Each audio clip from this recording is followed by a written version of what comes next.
Der Herr Bünzli sitzt nach dem letzten Arbeitstag vom Jahr und dem damit verbundenen Weihnachtsapero gerade in einem Taxi auf dem Heimweg. Einmal im Jahr gönnt er sich so einen teuren Spass. Ja, du hast richtig gehört. Er heisst wirklich Bünzli und zum Vornamen Peter.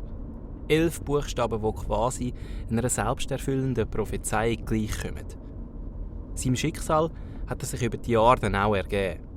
Den Rasen vom Quartier hat er jeden Samstag mähen, Altpapierbündeli schnürt keiner so schön wie er und wenn der Nachbar meint, er müsse nach dem 10 noch Badwasser einlassen, wählt er mit dem grössten Vergnügen das 117. Kurzer Prozess. Mit seinem Verhalten hat sich der Herr Bünzli nicht gerade zum beliebtesten Mensch gemacht.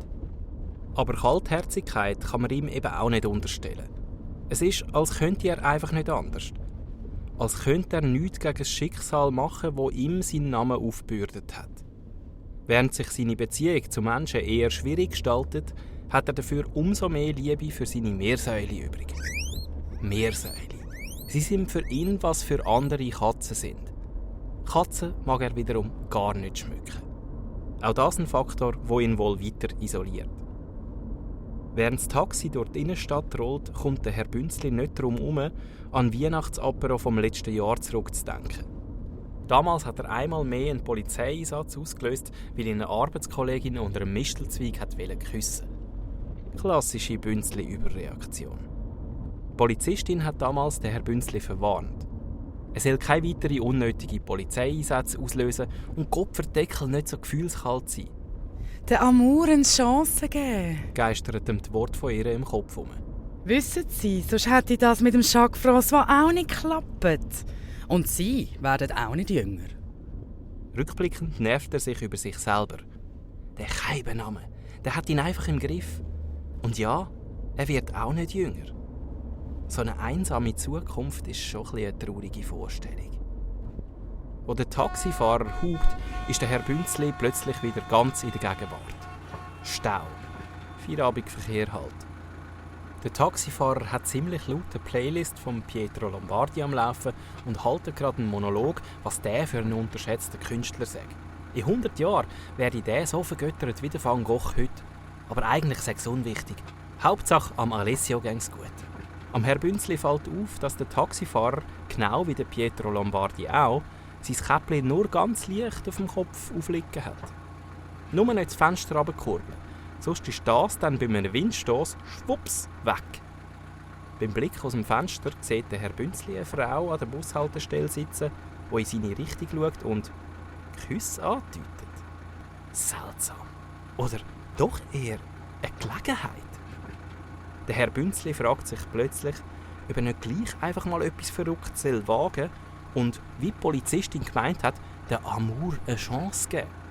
In der Playlist läuft inzwischen «Ich lass dich nicht los» und bei der Textziele «Ich weiß, du bist ein Gewinner, du musst dich nur erinnern» fasst sich der Herr Bünzli ein Herz und steigt aus dem Taxi, lächelt die Frau an der Bushaltestelle an und küsst sie. Die Frau weiss nicht recht, was passiert. Im Refrain heisst es inzwischen «Ich lass dich nicht los, los, los, los, los». Und das scheint auch das Motto vom Herr Bünzli zu sein. Die Frau ist immer noch irritiert. Sie ist irgendwo zwischen geschmeichelt der Herr Bünzli küsst gar nicht so schlecht. und Heiliger Bimbam, ist das übergriffig. nachdem sie den Herr Bünzli ein paar Sekunden machen lässt, sieht sie aus dem Augenwinkel eine Polizistin. Als sie sich vom Herr Bünzli lösen will und er nicht gerade nachgibt, wird es ihr aber zu bunt und sie winkt die Polizistin mit der Handbewegung an. Ruckzuck ist die Frau in Uniform am Tatort. Es ist ausgerechnet die Polizistin vom letzten Weihnachtsapero. So, der Herr Bünzli. Wie sich das Blatt gewendet hat. Ohne Mistelzweig ist es Ihnen anscheinend lieber, hä? Die Polizistin nimmt den Herr Bünzli jetzt fest in den Griff. Es läuft inzwischen passenderweise der zweite Refrain mit gleichbleibendem Text. Der Herr Bünzli kommt langsam wieder zurück aus seiner amourösen Trance und kommt in Erklärungsnot. Sie haben mir Kusssignal gesendet. Aha. Ist das tatsächlich die wortgute Frau? Fragt die Polizistin mit Blick zu der Frau. Also ganz sicher nicht. Das muss ein Missverständnis sein. Ich habe doch nur dem süßen Büsi dort zu verstehen gegeben, dass es hier ankommt. Aber was passiert? Statt einem Büsi hat es Bussis gegeben. Am Boden liegen zudem Brotresten. Die Polizistin kann sich aus all dem keinen Reim machen. Bekennt sich der Herr Töpli, Herr Bünzli, etwa wenigstens in Sachen Littering schuldig? Der Herr Bünzli ist völlig perplex, ihm bleiben die Worte im Hals stecken, wie ein grosses Schinkengipfeli vom Weihnachtsapero. Dann aber erlöst ihn ausgerechnet die geküsste Frau. Ich bin gerade auf dem Heimweg vom Entenfüttern und... Herrje, bei dieser Kussattacke sind mir die ganzen restlichen Brösmeli am Boden gefallen. Die Polizistin muss tief durchschnaufen, um bei diesem ganzen Theater nicht die Contenance zu verlieren. So etwas hat sie jetzt auch noch nie erlebt. Sie kann es kaum erwarten, am Jacques François davon zu erzählen. Sie lässt den Herrn Bünzli noch mal mit einer Verwarnung davonkommen.